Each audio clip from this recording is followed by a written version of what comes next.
और मेरा मानना है कि ये जो आदेश आया है इसमें शिक्षकों का पक्ष सुना ही नहीं गया। अगर ये आदेश लागू हो गया तो लाखों शिक्षक इससे प्रभावित हो जाएंगे और मुझे तो लगता है कि हजारों विद्यालय भी बंद हो जाएंगे। सुप्रीम कोर्ट का एक आदेश और देश प्रदेश में बड़ा कलेश। दरअसल सुप्रीम कोर्ट ने सरकारी स्कूलों के शिक्षकों को 2 साल के अंदर टीईटी यानी टीचर एलिजिबिलिटी टेस्ट पास करने का फैसला सुनाया है।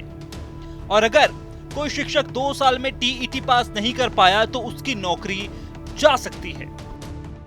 देखिए, व्यवहारिक के दृष्टिकोण से देखा जाए तो आप भी समाज से जुड़े हैं, आपको भी पता है कि यह व्यवहारिक नहीं है। और मेरा मानना है कि ये जो आदेश आया है इसमें शिक्षकों का पक्ष सुना ही नहीं गया। मामला कुछ और चल रहा था, उसमें से ये बीच में ये बात उठी और माननीय कोर्ट ने आदेश दे दिया है। अगर हमारा पक्ष सुना जाता तो शायद ये आदेश आता ही ना।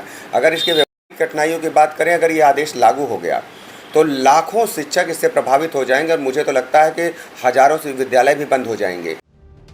सुप्रीम कोर्ट ने तमिलनाडु और महाराष्ट्र और अन्य राज्यों से दाखिल की गई याचिकाओं की सुनवाई में साफ कर दिया कि अब नई शिक्षक भर्ती और प्रमोशन चाहने वाले सभी शिक्षकों को टीईटी यानी शिक्षक पात्रता परीक्षा पास करना जरूरी है। बिना टीईटी पास किए कोई भी शिक्षक ना तो नई नियुक्ति पा सकेगा और न ही प्रमोशन का हकदार होगा। जिन शिक्षकों की नौकरी 5 साल से कम बची है उन्हें रिटायरमेंट तक छूट दी जाएगी। लेकिन अगर किसी की नौकरी 5 साल से ज्यादा बची है तो उन्हें भी टीईटी पास करना जरूरी होगा। अगर ऐसा नहीं करते तो उन्हें इस्तीफा या कंपलसरी रिटायरमेंट लेना होगा। अब इस फैसले के बाद देश प्रदेश में लाखों शिक्षकों के सामने नया संकट आ खड़ा हुआ है, क्योंकि प्रदेश में 2011 के बाद से ही टीईटी पास करने वाले अभ्यर्थियों की नियुक्ति शिक्षक पदों पर हुई और 2010 से पहले बिना टीईटी पास किए ही बड़ी संख्या में नियुक्तियां हुई थी। अब उन तमाम शिक्षकों के सामने टीईटी एक बड़ा इम्तिहान बन गया है। देश में ऐसे शिक्षकों का आंकड़ा जहां 50 लाख से ज्यादा है तो वहीं यूपी में यह आंकड़ा करीब 16 से 20 लाख तक है।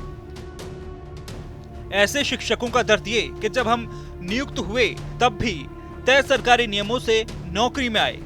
इनमें तमाम ऐसे शिक्षक भी हैं जो 12वीं पास हैं और चाहकर भी टीईटी परीक्षा नहीं दे सकते, क्योंकि उसके लिए ग्रेजुएशन होना जरूरी है। निश्चित रूप से जब 23 अगस्त 2010 को एनसीटीई ने टीईटी की अनिवार्यता को तय किया तो उसके बाद जितनी भी वैकेंसी हुई नहीं, वो बिना टेट के नहीं हुई। सभी शिक्षकों ने टेट पास करके उसको अपॉइंट हुए, रिक्रूट हुए। उसके बाद जब 9 अगस्त 2017 को एक नोटिफिकेशन आता है एनसीटीई का, उसमें एक अव्यावहारिकता आ जाती है जिसमें ये कहा गया है कि 31 मार्च 2015 के बाद सभी को 1 अप्रैल 2015 से यह नियम लागू हो जाएगा कि 4 वर्षों के भीतर सभी को टीईटी पास करना अनिवार्य होगा। वो अभी तक प्रकाश में नहीं आया था। हालांकि यह दुर्भाग्यपूर्ण रहा कि अगर शिक्षकों के बीच वो अगर उनकी योग्यता के लिए कोई मापदंड तय किए जा रहे हैं तो उन तक आना चाहिए था। यह निर्णय समुचित नहीं प्रतीत होता है और इसके लिए हम सरकार से मांग करते हैं या जो भी चीज़ें हो सकती हैं इसके लिए हमारे किसी शिक्षक साथी की नौकरी ना जाए। इस पर अगला कदम समस्त हमारे शिक्षक समाज का रहेगा। सभी शिक्षकों के लिए टीईटी अनिवार्य किए जाने के सुप्रीम कोर्ट के फैसले के बाद अब इस संग्राम में तमाम शिक्षक और उनके संगठन उतर आए हैं। उत्तर प्रदेशीय प्राथमिक शिक्षक संघ ने 16 सितंबर को प्रदेश भर में प्रदर्शन और ज्ञापन देने का ऐलान किया है।